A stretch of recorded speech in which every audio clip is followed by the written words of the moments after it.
Dan kalau mau jujur, banyak dari intelektual hari ini lebih ingin berkuasa daripada mengabdi. Mereka tidak mengejar perubahan, mereka mengejar posisi. Bukan ingin membangun bangsa, tapi ingin jadi pusat perhatian. Maka begitu mereka tidak dilibatkan, langsung menyebar narasi gelap. Demokrasi mati, negara otoriter, konstitusi dilanggar. Padahal yang sebenarnya mati adalah kesempatan mereka jadi pusat kekuasaan. Lalu apa bedanya Jokowi dengan mereka? Sederhana, Jokowi tidak pernah mengklaim paling pintar. Tapi dia bekerja.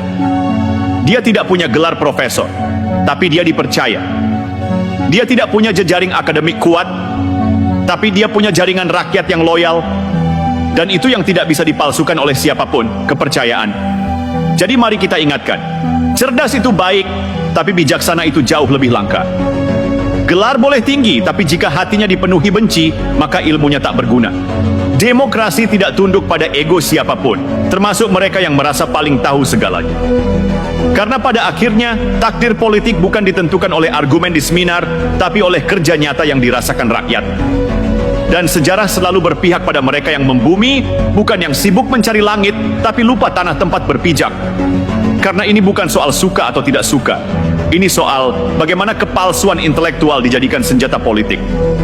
Mereka yang selama ini menikmati status sosial dari gelar dan forum-forum eksklusif, tiba-tiba panik ketika narasi mereka tidak laku di mata rakyat. Loh, aneh kan? Katanya bicara dengan basis ilmu. Katanya berdiri di atas objektivitas. Tapi kenapa reaksinya malah emosional, personal, bahkan brutal? Karena mereka sedang mengalami psikologis disonansi akut ketika realitas tak sesuai dengan citra yang mereka bangun bertahun-tahun.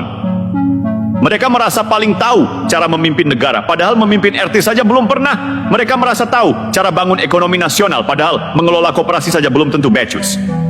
Tapi tetap merasa pantas duduk di lingkar kekuasaan. Dan ketika kenyataan menunjukkan bahwa mereka bukan pilihan rakyat, mereka menyalahkan semua orang, kecuali diri mereka sendiri. Inilah yang disebut oleh para psikolog sebagai narcissistic injury. Gambaran mental tentang dirinya yang sempurna dan pintar itu retak karena fakta tak memihak. Dan dari situlah lahir sindrom baru, superioritas semu. Mereka terus bilang, kami lebih beradab, lebih rasional, lebih logis. Padahal itu hanya tambang dari narsisme yang rapuh, yang kalau dikritik sedikit, langsung meledak jadi kemarahan dan hinaan. Lalu muncul argumen, kami ini oposisi yang kritis. Tapi kritik macam apa yang isinya cuma cemooh, fitnah, dan manipulasi data? Coba kita bedah. Gibran difitnah soal usia, padahal undang-undangnya sah lewat Mahkamah Konstitusi. Jokowi dituduh cawe-cawe, padahal semua presiden sejak Soekarno sampai SBY pun aktif mengatur suksesi politiknya. Gibran dianggap tidak punya kapasitas, padahal yang bilang begitu justru orang-orang yang tidak pernah memimpin kota, apalagi negara. Lucunya, mereka ini sama seperti tukang debat kalah yang marah-marah di warung kopi. Bawa buku, bawa kutipan, tapi nggak laku di TPS. Mari kita bicara fakta keras. Jokowi dipilih langsung oleh rakyat 2 kali. Dan bukan oleh segelintir intelektual universitas, tapi oleh petani, nelayan, buruh, ibu rumah tangga yang mungkin tidak paham teori, tapi paham siapa yang kerja dan siapa yang hanya banyak bicara. Gibran menang di Pilpres, suara terbanyak kedua secara nasional. Dan menang bukan karena hoax, tapi karena efek kerja nyata. Karena rakyat melihat, bukan sekadar mendengar kata-kata elit. Para pengamat senior yang rajin mengkritik tak pernah menang pemilu.